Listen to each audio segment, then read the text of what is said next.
Namaste, everybody. Good evening, and thank you for joining us.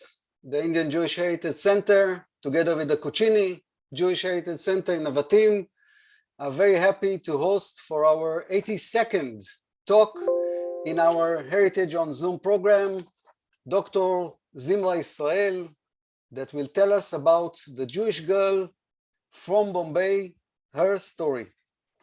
Zmira, the eldest daughter of Dinah and David Shmuel, sister of Joseph and Judah, was born and grew up in Mumbai to an observant Bnei Israel family.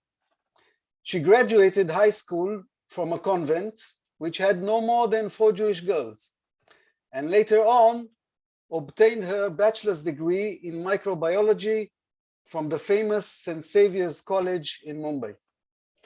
In the late 70s, when she was only 20 years, she was married to Raymond Israel, a banker from a well-known family from Pune. And with Raymond's encouragement, Zmira obtained her master's and then doctorate in microbiology from the National Institute of Virology, Pune, where her doctorate thesis was the first on HIV/AIDS from Bombay University. She was then awarded a research fellowship at Nagasaki University in Japan and was the first woman scientist to obtain such an award. Zmira then continued with Raymond to the USA, where the couple stayed for 23 years, living in small university towns in Colorado, New Mexico, and later on in another small place, Manhattan, New York. She worked for 15 years at Pfizer as a director of worldwide science policy, vaccines, and biological. Does it sound familiar to us all, Pfizer and vaccines? Yes, the same Pfizer. Both Zmira and Raymond were very much active and associated with the Jews of India in the USA. 10 years ago, the couple decided to return to their roots, to get back with the family and give back to their home country, India. They got back to India, and Zmira held the position of Chief Scientific Officer at a vaccine development company based in New Delhi. Recently, they got back to Pune, Raymond's hometown, and both got associated with the Sukkot Shlomo and Oel David synagogue. They also serve the local community at large through Rotary International, where Zmira is currently the president of the Pune Downtown Club. Zmira, the stage is yours. Brilliant. Good evening, good afternoon, good night in India. Thank you so much, Avner, the Indian Jewish Heritage Center and the Cochin Jewish Center for inviting me here to tell my story. Avner, thanks so much for the great introduction. It was pretty, a lot of it. So let me get on to my presentation. What I'm going to do in the next hour or so is tell you my story from my parents, my grandparents, Raymond, his family, our life in Pune, in US, a little bit in Japan, and back to India. And along the way, all our Jewishness, our Jewish culture, how we kept it going. So let me start. So Karachi, okay? I have a lot of my cousins probably all watching, all from Karachi. As you know, there is a lot of evidence that we had the Jews in Karachi since early 19th century, when Pakistan was a part of British India. While there were few Jews in Rawalpindi and in Peshawar, Karachi was home to between 1,000 and 2,500 Jews, mainly Bnei Israel that come from the Konkan, that's us, and Iranian Jews. Jews flourished in Karachi at the time, and the synagogue, called the Magen Shalom Synagogue, as you can see, was built in 1893. After which they built a recreation hall, and I'm told a Hebrew school, and they had a lot of activities there in Karachi. So why am I speaking about Karachi? That's because my mother comes from Karachi. Okay, so let's go back here. My mother's from Karachi. Here you can see the patriarch, our great-grandfather, Abraham Reuben Kamarlikar. He was one of the leaders of the community who was responsible for, along with others, to build the synagogue and keep the community going. The Kamarlikar patriarch. And here you can see him with his family. And right in the center, you can see that he took his family to the Holy Land. And this was the first Ben Israel family to ever visit the Holy Land. And you can see the tomb of the rock at the back. And that little boy there, I believe it's my grandfather, Simon Reuben Kamarlikar.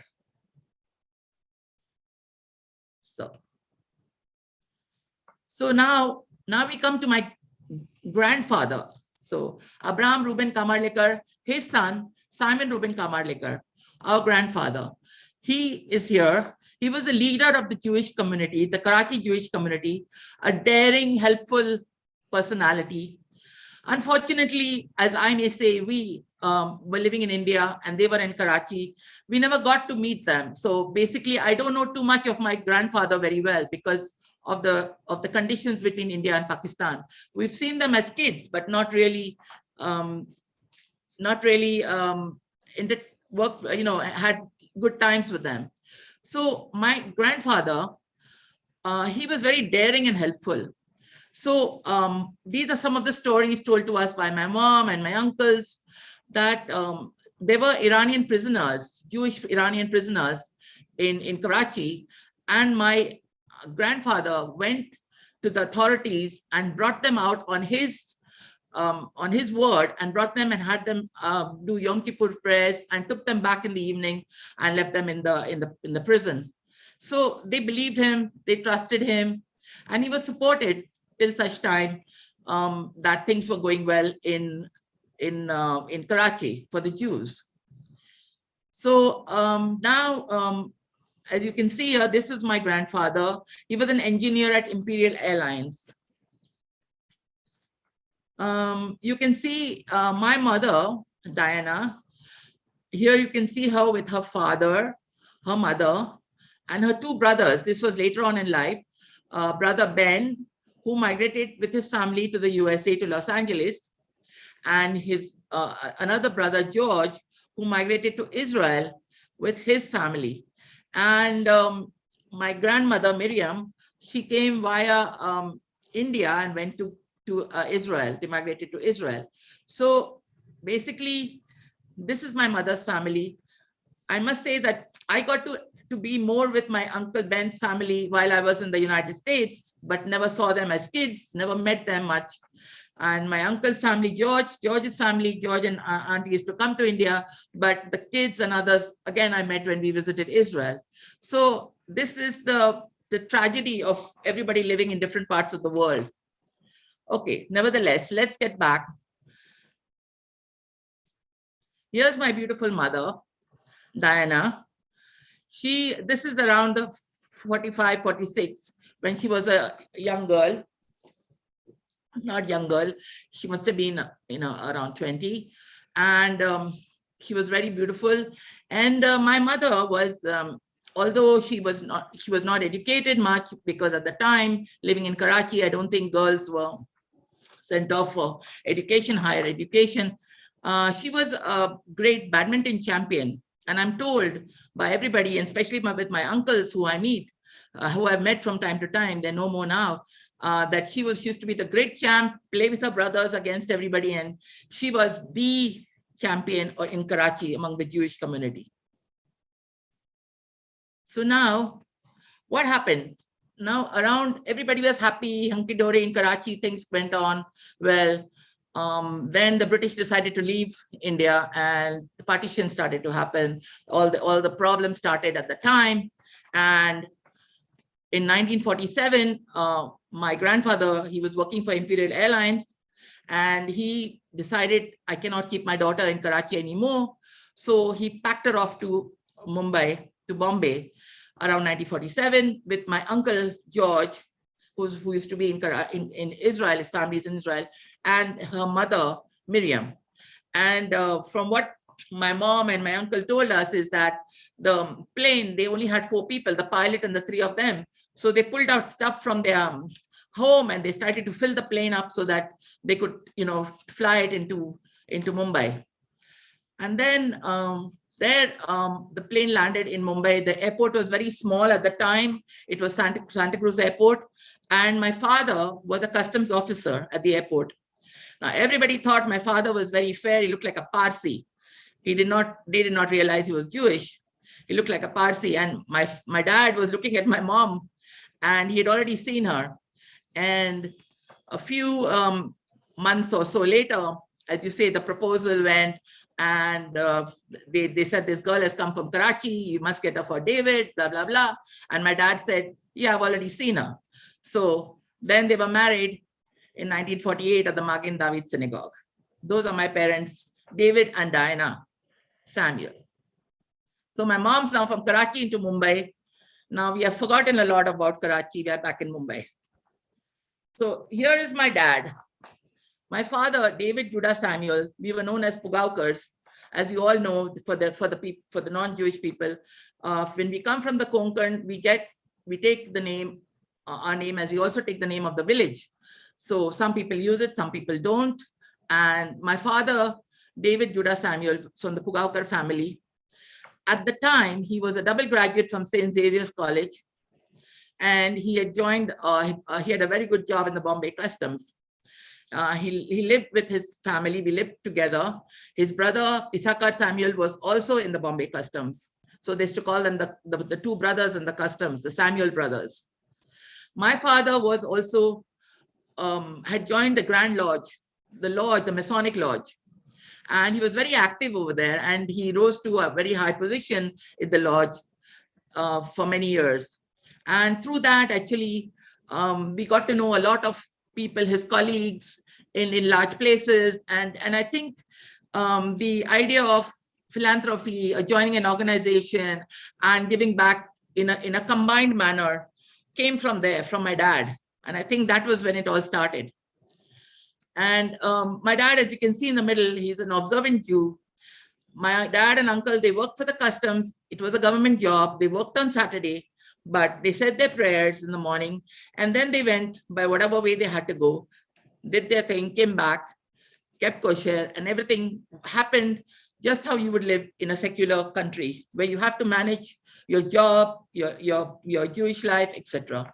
So he was an observant Jew. Now, I was the first child. I was born after 8 years.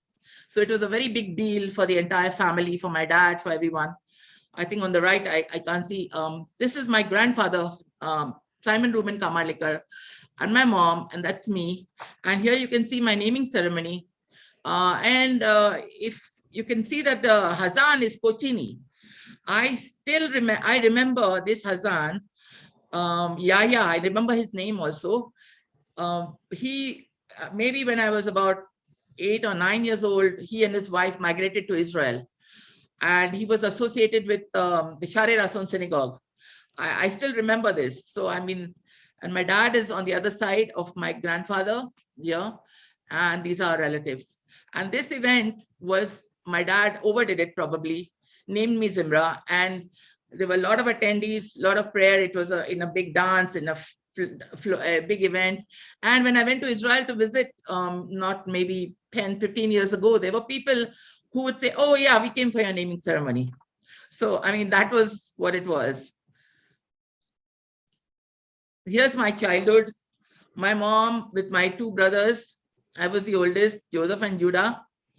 And you'll see them everywhere. These are my brothers. Yeah, so that's, this is just my mom and my brothers, my dad, but we lived in a joint family when my uncle and his 2 daughters also were there. Unfortunately, I cannot find lots of photographs to show you, but we were a large Jewish joint family.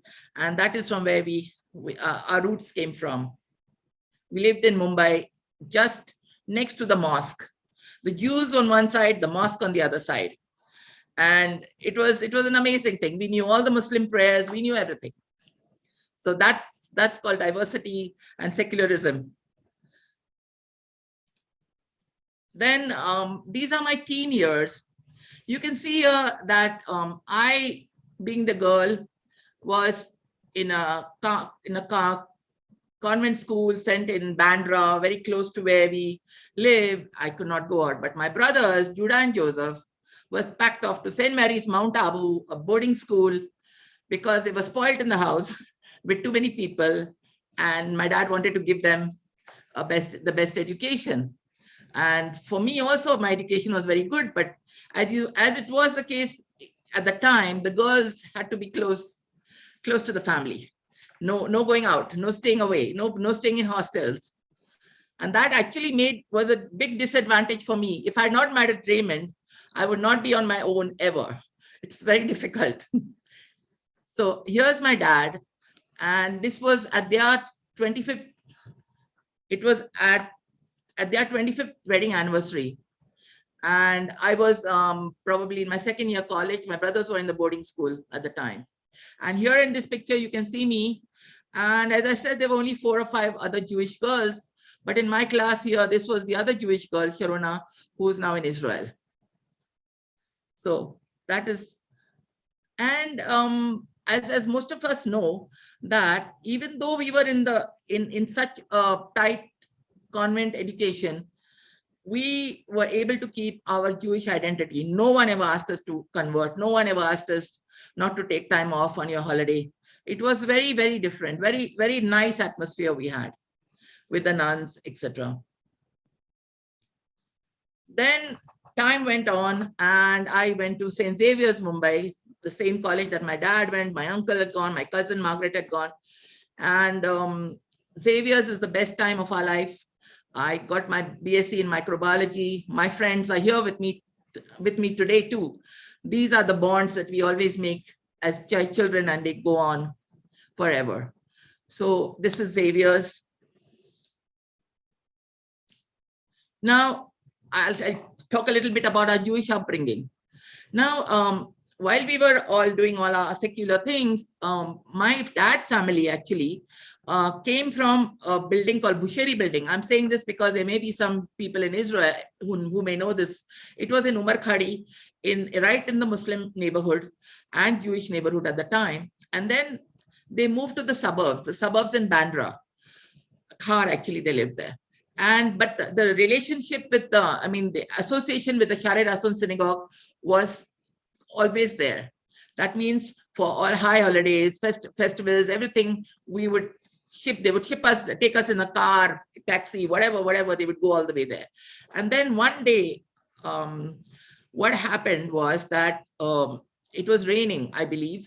We were very small. My grandmother and my grandfather and my grandmother, my dad and his brother, at least 2 or 3 of them wanted to go for Yom Kippur prayers. They couldn't go. And somebody told them that there is a place in Bandra somewhere where there are some prayers being held. So they went fishing for that place. And it was in the home of E. Moses, Dr. E. Moses, the mayor of Mumbai, Noreen's grandfather. And since then, they welcomed my dad and his brother. And because they were very good readers. So then the association was with the Bandra Jewish congregation, where my father was a trustee till he passed away in 1976. And he was also the president of the Share Rason synagogue, which is the second oldest synagogue in India, actually. Second oldest Bnei Israel synagogue in India. And he was in there from the 60s till 1976, where the synagogue flourished till he passed away. Now, I'll just come back to it later, but about Bandra Jewish congregation, I know that most people don't know much about it. Nobody talks about it. But my memories are, we used to go for Rosh Hashanah and Yom Kippur to Bandra. And my dad and my uncle and some other seniors in the community would read the prayers and the melodies and everything fantastic. And my dad would read the Nehila, both the brothers, the Samuel brothers would read the Nehila. And it was like really, really, that is my memory. And all our people from Bandra would be there. as you see later, when we went to New York, I witnessed the same thing with the Indian Jews there. So this was something that was very, very much in our system. And now the Banda Jewish congregation, there is nothing there because everybody's moved out. But there is there is a trust, and there is a cemetery which is run, and the cemetery is still functional. And my brother Judah Samuel is a trustee there. And if you go back, my brother Judah Samuel is also the president now of Share Rason Synagogue. So it's just continuing. Now, very early on, soon after my graduation, my father passed away, and I got married to Raymond Israel from Pune. And I think that was the best thing that ever happened to me. I had thought that I didn't know where career was going, what was happening. Here you can see Raymond in the synagogue. I didn't know what was going on. My mother and my two brothers and me, and Raymond came along. And that was like, God just brought him in our lives.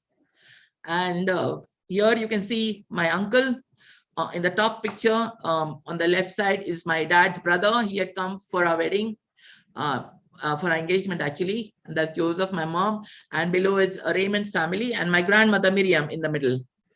So this was some pictures I found, which I thought I would share with you people.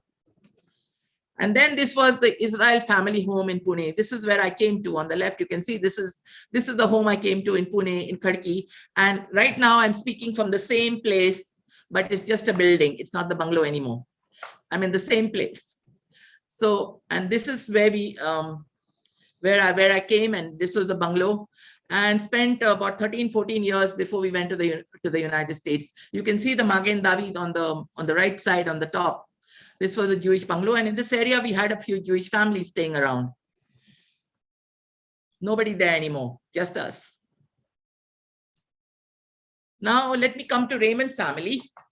Raymond's grandfather was Shalom B, great-grandfather actually, was Shalom B. Israel. In the center, you can see. This is his entire family. And then behind over here, behind is his grandfather, Haim Shalom Israel, and his wife, his grandmother, Sarah Israel. And the little boy in the front is Raymond's father. And the girl that I've circled there is Raymond's aunt, Florence. And Raymond's father, mother, aunt, and Raymond's sister and myself, we stayed in this bungalow for many years. So here are Raymond's grandparents, Haim and Sarah. And his great-grandparents, here again, you can say Shalom B. Israel and his grandmother, Sarah. The reason why I circled it there is many of you know the Sarah Judah Haim Hall in Delhi.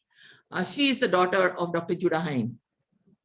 And that's again my aunt, Raymond's aunt Florence, father Joseph. And you will see in our home right now in a flat, we have most of the things from this family. So Haim, here on the left, you can see Haim Shalom Israel, Raymond's grandfather with his brothers. Now, if you look at it, the Israel family has given 3 divans to the Deccan state. The divans were sort of the prime ministers of those estates in the Deccan region. So 2 of them, one was Raymond's great-grandfather, Shalom B. Israel, was the divan of Janjira, and Raymond's grandfather, Haim Shalom Israel, was the divan of Akalkot. Raymond's grandfather was also the revenue commissioner of Pune, and he was a member of the British Empire. He was awarded in 1938. On the right, you can see him in the bungalow with Raymond and Naomi and his Dodge. Naomi is Raymond's younger sister. Why is it not moving? Okay. Now here we come to Raymond's family again. On the left is Raymond's father and mother. Raymond's father, Major Joseph Israel, was in the army in World War II. He was first in the intelligence and then later in the education corps. And he was one of the first people to work at the consulate of Israel, when there was no relations between Israel and India. Between 1955 and 1960, he was kind of a PR guy trying to get, relationships started. Then after that, he went to work at Life Insurance, LIC in India, where he was the editor of the magazine Yogashima, which was awarded always the best. He was the best editor for that. So very creative personality.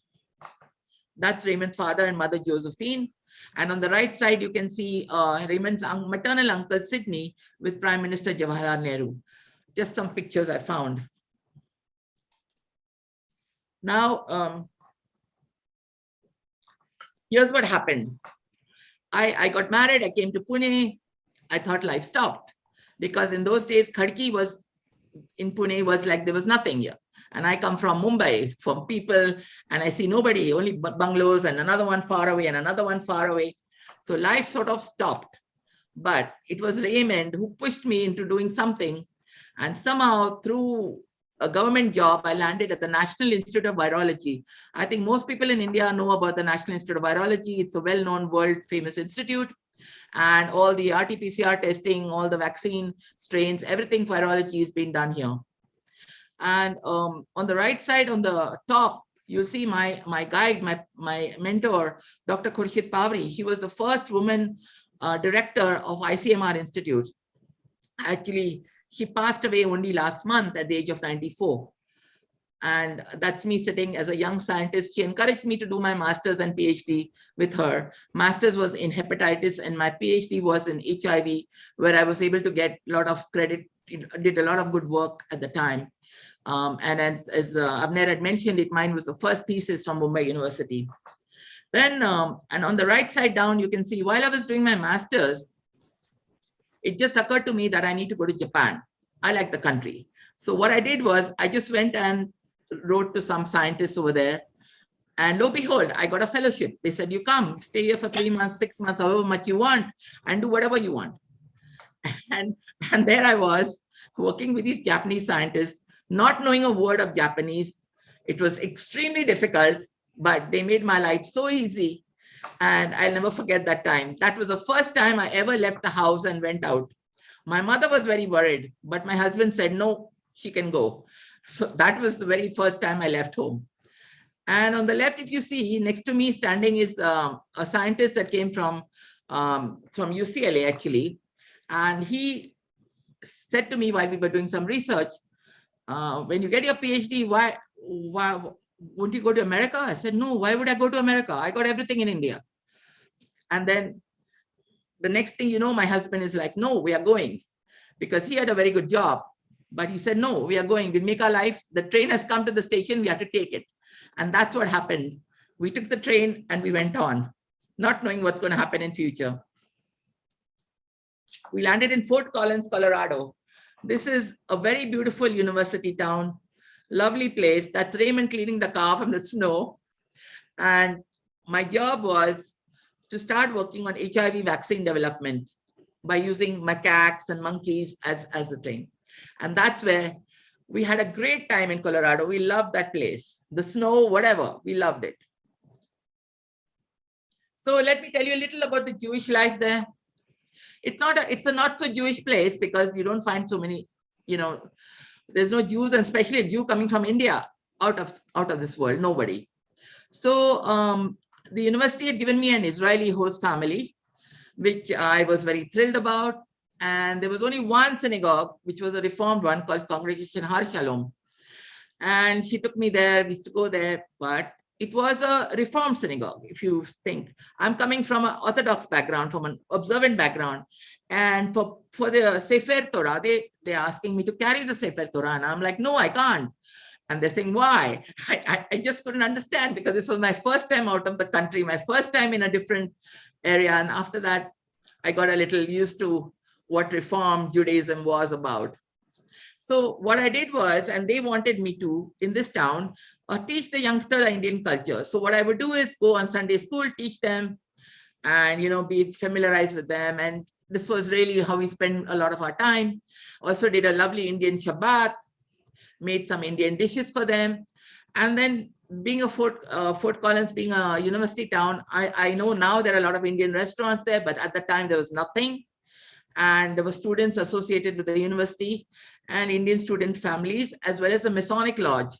This was very big there. So basically, we had a fantastic overall life. And I must say that the last month when we left from there, we had an invitation every single night for dinner. That many friends we made just by knowing no one.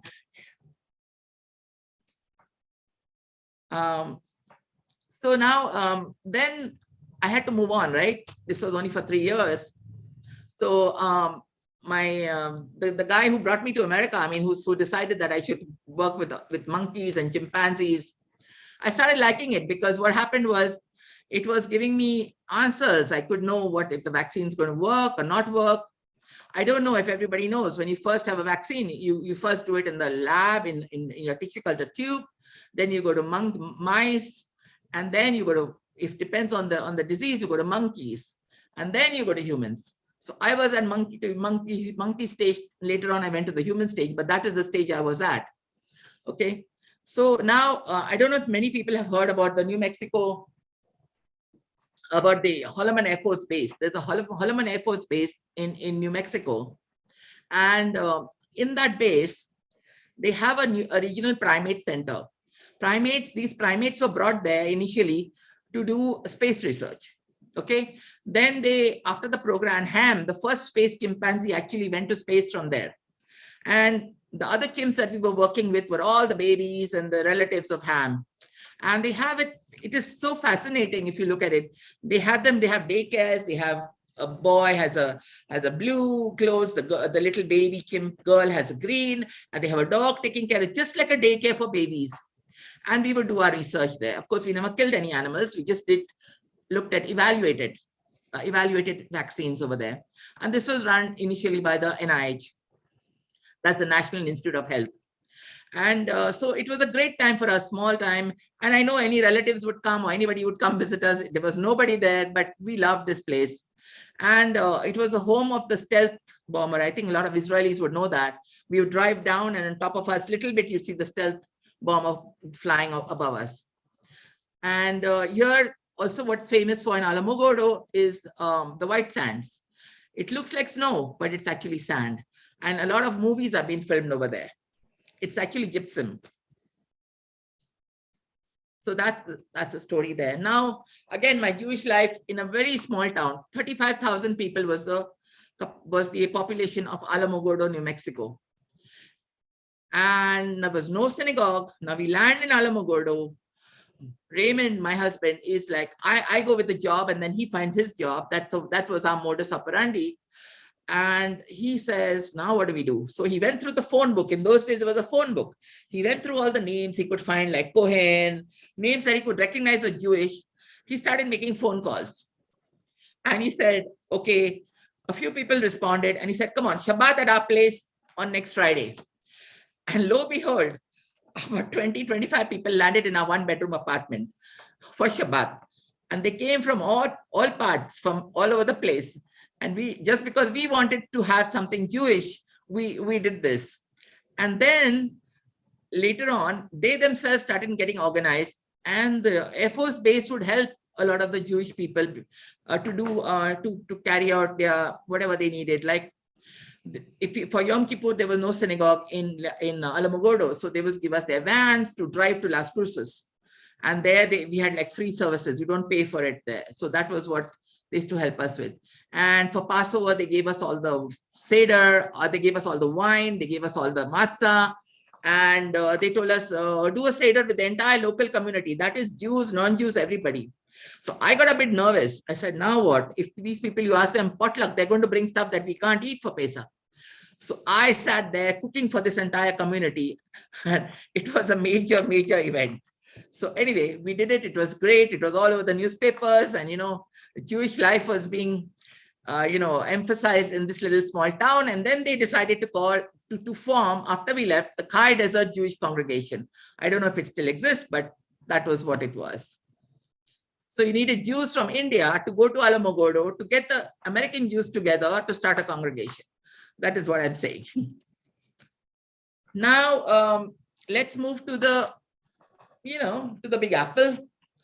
Now I was getting serious with my job. I had to move to a bigger town, a bigger place, a better job. So I got an opportunity to go into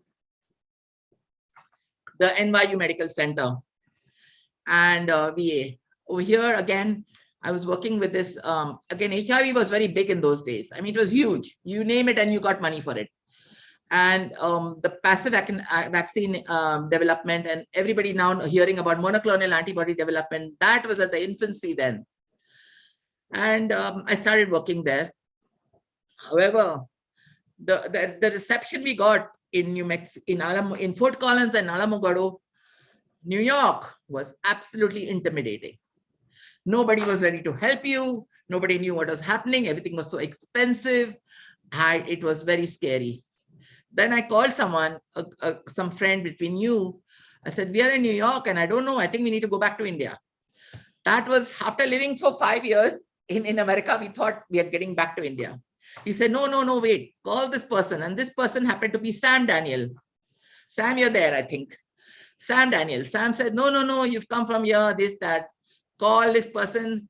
There's a guy called Romiel. He has landed. So that's Romiel Daniel, our Rabbi Romiel Daniel. So Romiel also had come new. We had also come new. And then slowly we started, getting together, getting to know people. It was very difficult initially. But once we got into the New York world, then we are New Yorkers forever. That was it. I mean, it was amazing. I think that's where we met Jack. I can see you. There's a lot of people. We went to the B'nai B'rith. We went everywhere. And then that was our, a lot of our New York friends are online, I can see. Then after that, I got a real job. I worked for 15 long years in the vaccines division of Pfizer, which became Pfizer. Initially, it was Lederle Labs.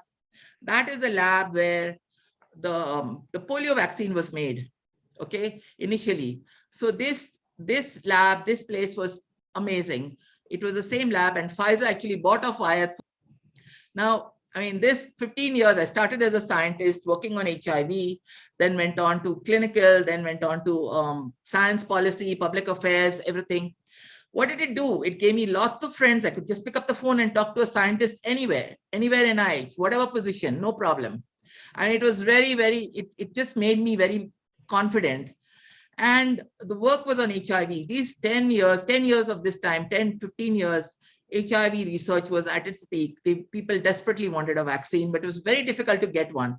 However, what came out of it is immunology went up the ladder, and everybody on the street today is talking about an antigen, an antibody, and a this and a that. On TV, you hear people speaking this. Everybody knows about. So this success was due to the intense work. The platforms were already ready. So what these people did to make COVID vaccines, they took the technology, they stuck in the COVID genes and started testing, and boom, everything was ready. So it was all because of HIV research that the science had moved so fast.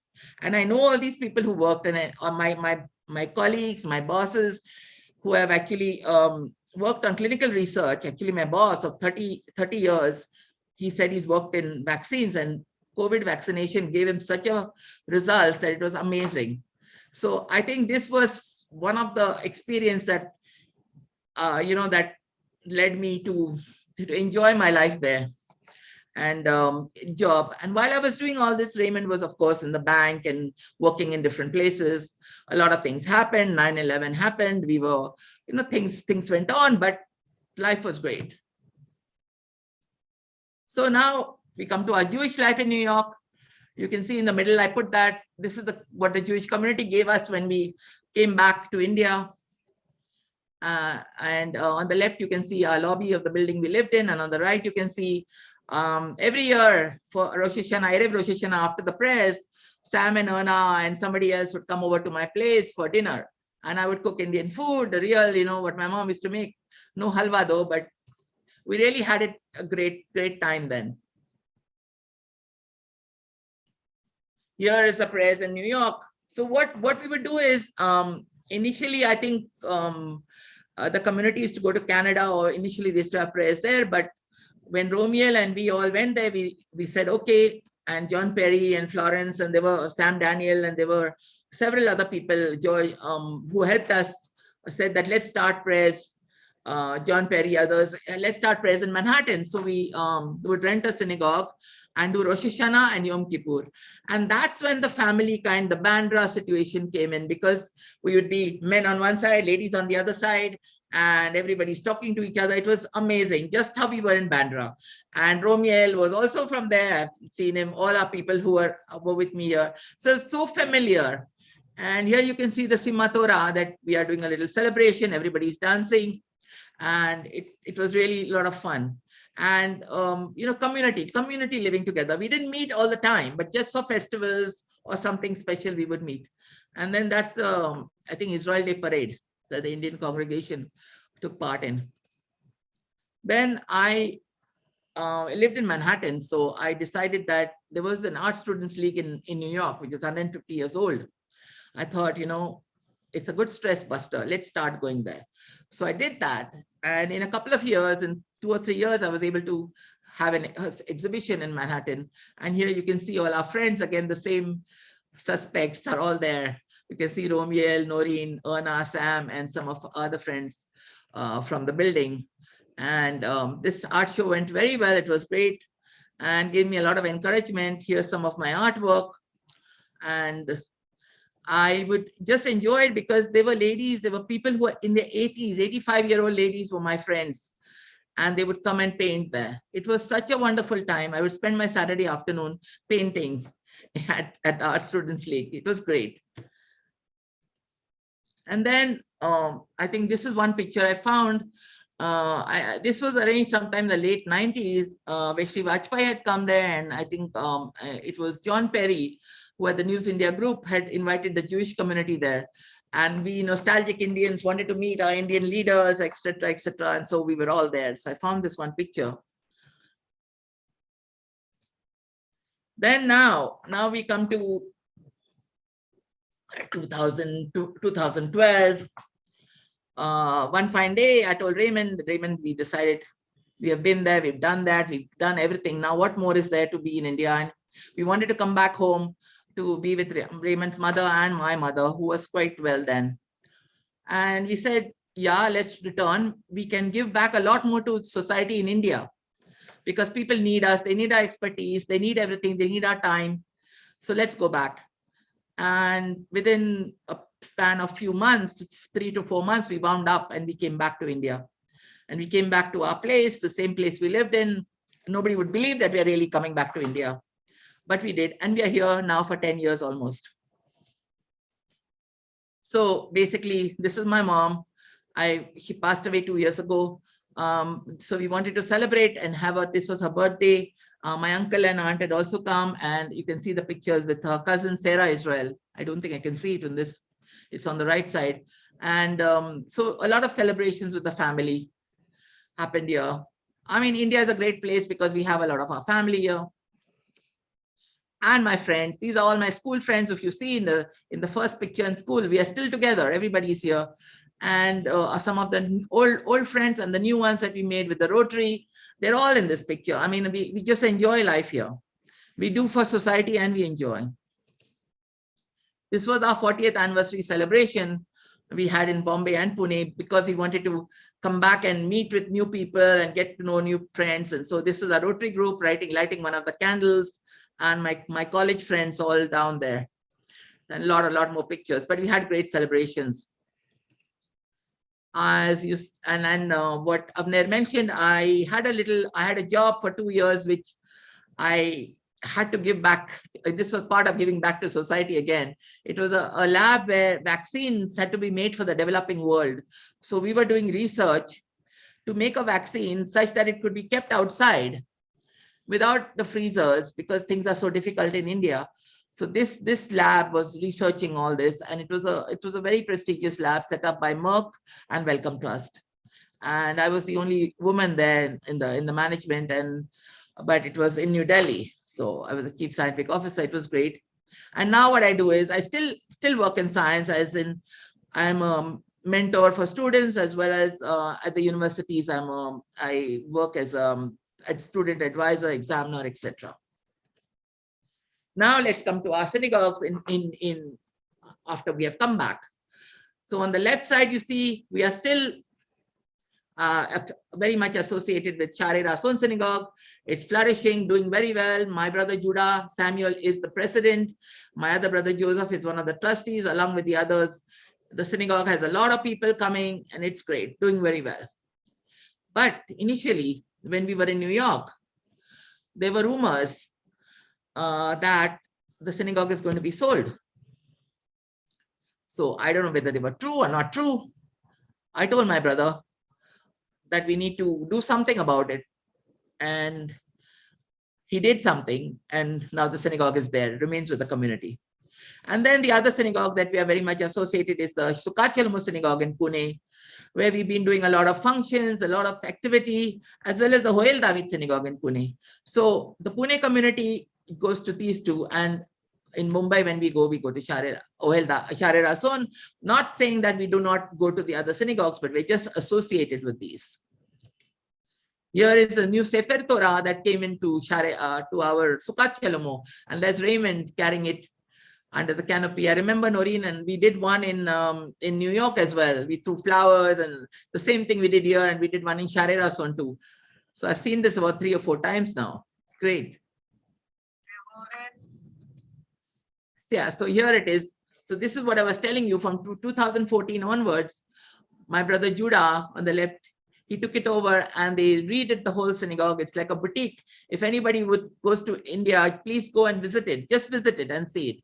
It's amazing. It's got everything there. And my brother on the right is Joseph.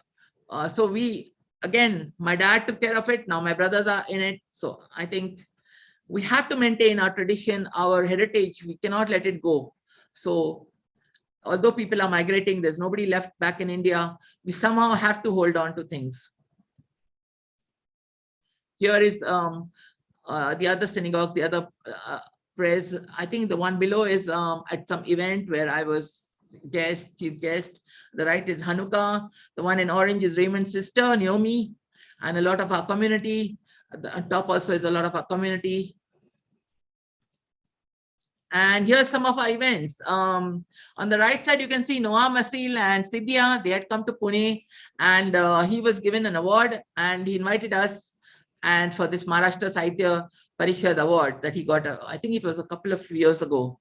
Noah and Sibia, I don't know if you're there. On top, I think it's with Reena Pushkarna and others when this, I think the Prime Minister of Israel had come to India. And below is at the Magen Hasidim Synagogue, where I was a chief guest. So that is some events. Here's a meeting with diplomats at the synagogues. Mark Sofer, you can see that, and the other, the latest diplomats that we have here. Kobi Shoshani, the Consul General, and Naor Gilon, the ambassador to India.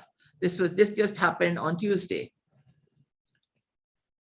Now, as we say, giving back alone, you can't. You just give money. You can't do anything.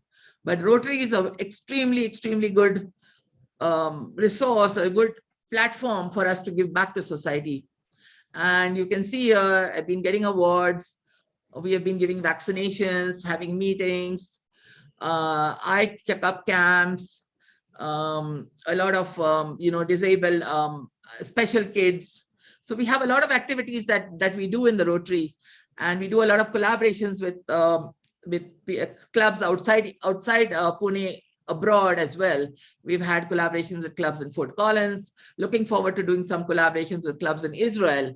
So if anybody's listening on this, please contact me. Any Rotarian from anywhere in the world. Yeah, so here's another Rotary Club. Our ladies, we had a thalassaemic event. On the right side, you can see the Wakefield Foundation has a mentoring program, and I have about 4 or 5 students that keep coming to me to get mentored in sciences. So it's just a way of giving time and talking to these people and letting them know that if I can do it, you can. That's what it is. And then again, this is for polio. We all know that polio is eradicated, almost eradicated, but not yet. So Rotary is big in this, and we need money. So we came up with this idea where we had an exhibition of Raymond's Bollywood posters. And we collected a lot of money and we gave it to the polio fund. and that fund got tripled by the Gates Foundation. So basically, we give a lot of money here, and this is one of our contributions. So I think many of you may have seen this. I like cooking, so basically, we had an exhibition. We had a show, actually a TV show. I got approached by somebody, and I said, "Okay, why not take them to our synagogue?" And so on the left, you can see it's a TV show. You can see it's on YouTube. You can see that we had a program. They wanted me to cook fish alberas. Now, I just remember what my mom used to make and made it just like that. I didn't know what it was. Frankly, cooking, I got married very early, so I never cooked in my mom's place. But I remember a lot of things that they used to do in the joint family. And even the halwa, the chikacha halwa, which takes about 3 to 4 hours to make. We succeeded in making it here in my place. So I think just the idea of cooking, it gives me a lot of relaxation and I enjoy it. And the Jewish food, you can see by Matthew Goodman. There was this writer, he came to my place in New York and he said, just cook what you want. So I have about 4 or 5 recipes in that book. It was a bestseller in Barnes and Noble at the time in New York. So that's where my cooking, my enthusiasm is. And then the community with Israeli diplomats. This was again on Tuesday. We took these pictures, and that's it. We just try to do what we can. We also have a cemetery in Pune, which we are trying to work together to make it, bring it up to a good, make it look good, and a lot of our community is helping with that. So here it is. This is my funda. Keep serving humanity and enjoy what you're doing.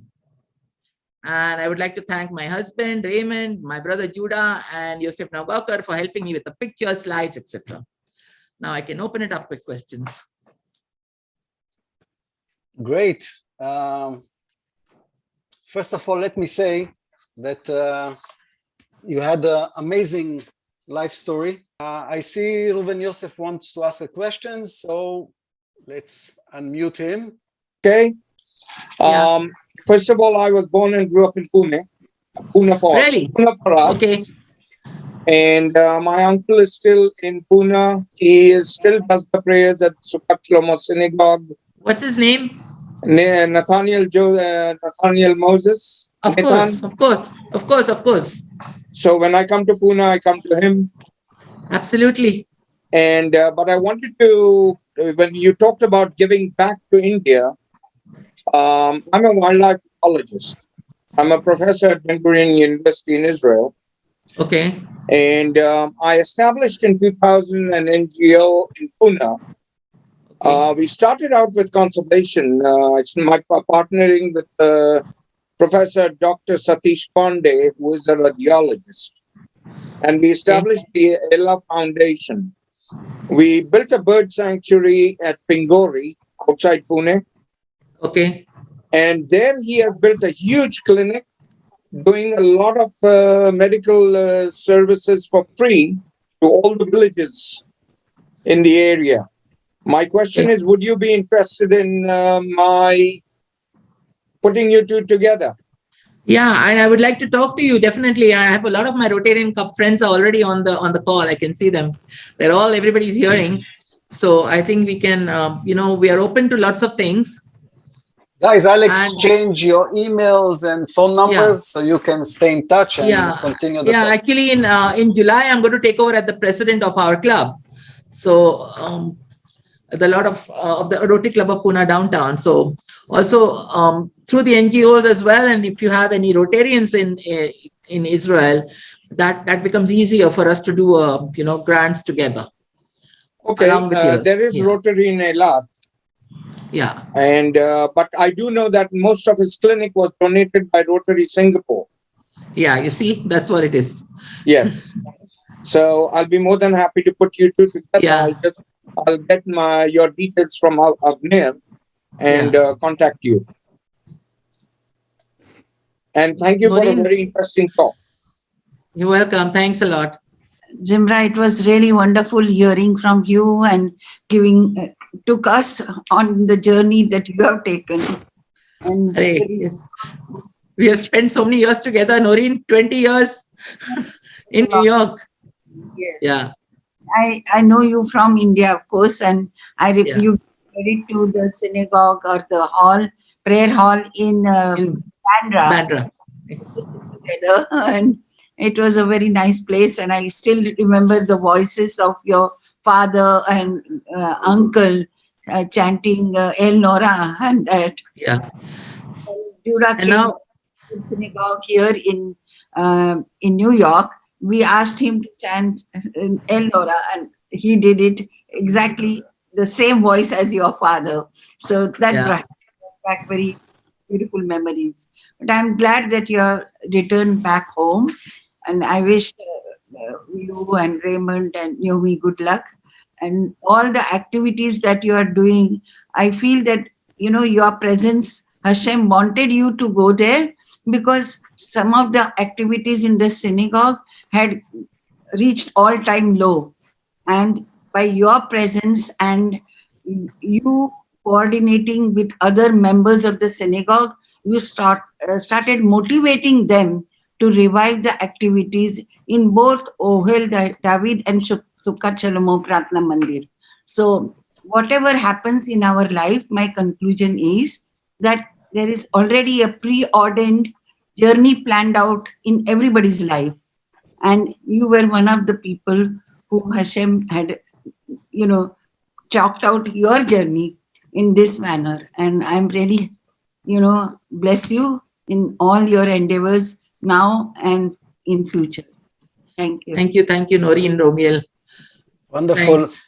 Guys, thank you, everyone. Zimra, thank you. It was amazing. Thank you. I'll send you all the comments in the chat with a lot of compliments. You can see in the pictures, many people are clapping hands, and so am I. Guys, thank you very much. And Thanks. stay safe and happy. Shabbat Shalom, everybody. Namaste.